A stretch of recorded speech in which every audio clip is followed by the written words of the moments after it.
na dapat ay may ikatlong araw pa. So, ito ngayon ang tanong, mga ka-DDS. Bakit tanging si PBBM lang ang gusto nila na magpa-test? Bakit hindi po si FL Liza?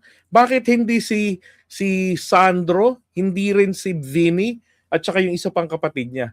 Bakit hindi yung buong pamilya ang hamunin nyo na magpa-test? Bakit hindi? Bakit tanong rin niya kay Napulong? At bakit si Baste hindi hinahamon si PBBM na dalawa sila magpa-test?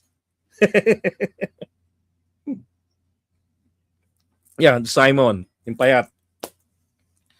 Bakit hindi hinahamon yung mga yon? Di ba?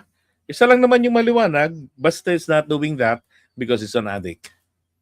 And proven naman talaga yan during the presidency of his dad. Di ba? May mga videos na naglalabasan sila ni Ellen Adarna, and then Ellen also doing that, at ina-admit naman niya talaga yun in public na magjowa pa sila. Tapos, gagawa naman din ni Pulong. Ni Bastetoy, ni Barbie.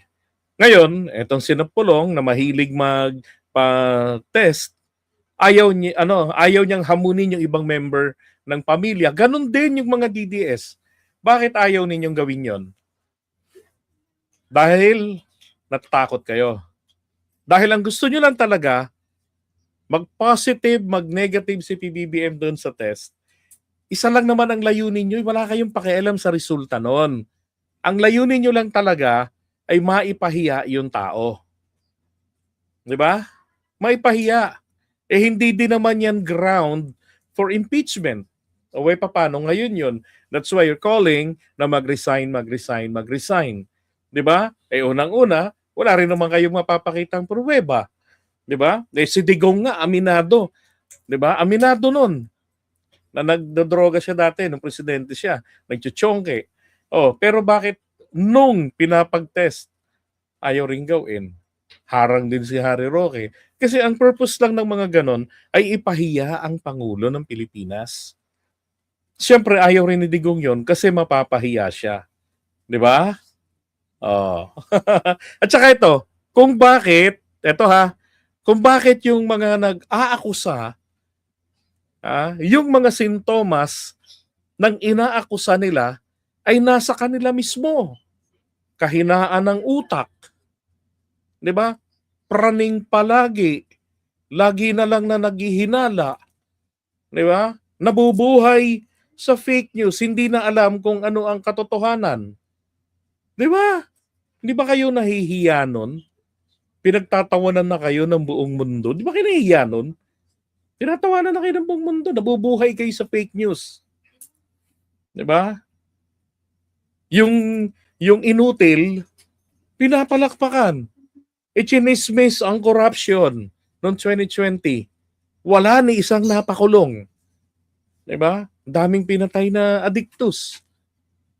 Tapos nung inaresto, ano ba ang kasalanan ko? 2016 umamin.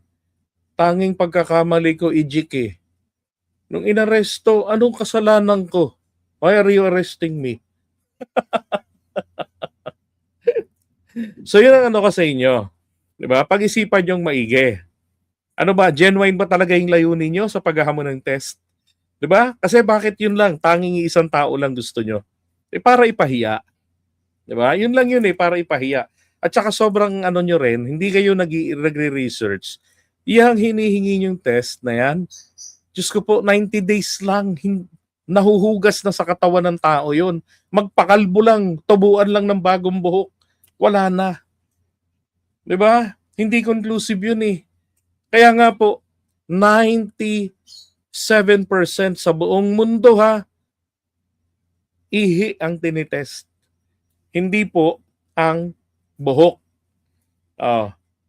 Bakit yung pinupush yung buhok?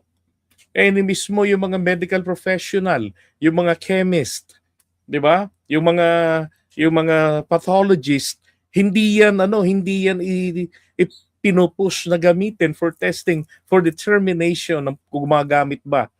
'Di ba? Saan nyo nakuha yun? Mag-isip nga kayo, mahiya na kayo sa kapwa ninyo. pinangangalandakan nyo yan, tapos pinagtatawanan, nag-iba nagiging katawa-tawa